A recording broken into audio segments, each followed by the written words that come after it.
Guys ಇವಾಗ ನಮ್ಮಮ್ಮ ಒಂದು ಎಣ್ಣೆ ಹಾಕಿದೆಯಲ್ಲ ಕ್ವಿಕ್ಕಾಗಿ ಒಂದು ಏನು ಗೊಜ್ಜಮ್ಮ ಪಲ್ಯನಾದ್ರೂ ಅನ್ಕೋಬೋದು, ಗೊಜ್ಜಾದ್ರೂ ಅನ್ಕೋಬೋದು.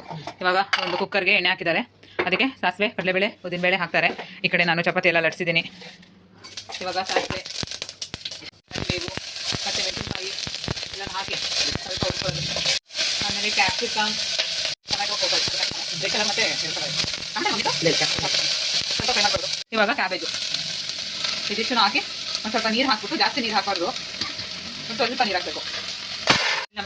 ಕಡಲೆಬೇಳೆ ಹಾಕ್ತಾ ಇದ್ದಾರೆ ಒಂದು ಚಮಚ ಅಷ್ಟು ಹಾಗೆ ಮಿಕ್ಸ್ ಮಾಡ್ಕೊಳ್ಳೋದು. ಆಮೇಲೆ ಒಂದು ಸ್ವಲ್ಪ ನೀರು ಹಾಕೋದು. ಕಾಟಾಗೋಯ್ತು. ನೀರು ಎಷ್ಟು ಹಾಕೋದಮ್ಮ ಮೇಲೆ ಸ್ವಲ್ಪ ಚುಮುಕ್ಸ್ತಾರದ ಚುಮುಕ್ಸೋದು. ಒಂದು ಅರ್ಧ ಕಪ್ ಆಗೋಷ್ಟು ಚಿಕ್ಕ ಕಪ್ಪಲ್ಲಿ. ಇವಾಗ ಒಂದು ಸ್ವಲ್ಪ ಅರಿಶಿನ ಪುಡಿ ಮತ್ತೆ ರುಚಿಗೆ ಎಷ್ಟು ಬೇಕಷ್ಟು ಉಪ್ಪು. ಈ ಕೋಸು ಜಾಸ್ತಿ ಉಪ್ಪನ್ನ ಹಿಡಿಯಲ್ಲ, ಒಂದು ಸ್ವಲ್ಪನೇ ಹಾಕಬೇಕು, ಯಾಕೆ ಜಾಸ್ತಿ ಹಾಕ್ಬಿಟ್ರೆ ಉಪ್ಪು ಆಗೋಗುತ್ತೆ. ಸ್ವಲ್ಪ ಹಾಕಬೇಕಷ್ಟೇ. ಆಮೇಲೆ ಬೇಕಂದ್ರೆ ಹಾಕೊಬೋದು. ಒಂದು ಅರ್ಧ ಟೀ ಸ್ಪೂನ್ ಆಗೋಷ್ಟು ಹಾಕಿದ್ದಾರೆ. ಉಪ್ಪು ತಗೊಳ್ಳಲ್ಲ ಅದು. ಇವಾಗ ಇದನ್ನು ಚೆನ್ನಾಗಿ ಮಿಕ್ಸ್ ಮಾಡ್ಬಿಡೋದು, ಮತ್ತೆ ಒಂದು 2 ವಿಜಿಲ್ ಬರ್ಸೋದು ಅಷ್ಟೇ. ಪಟ್ಟಂತ ಆಗೋಗುತ್ತೆ ಒಂದು 5 ನಿಮಿಷ. ಯಾಕಂದ್ರೆ ಅದನ್ನ ಹುರ್ಕೊಂಡು ಕುತ್ಕೊಂಡು ಬೇಯಿಸ್ಕೊಂಡು ಆ ಥರ ಏನೂ ಮಾಡಂಗಿಲ್ಲ. ಇವಾಗ ಹಾಕಿ 1-2 ವಿಜಿಲ್ ಬರ್ಸೋದು ಅಷ್ಟೇ.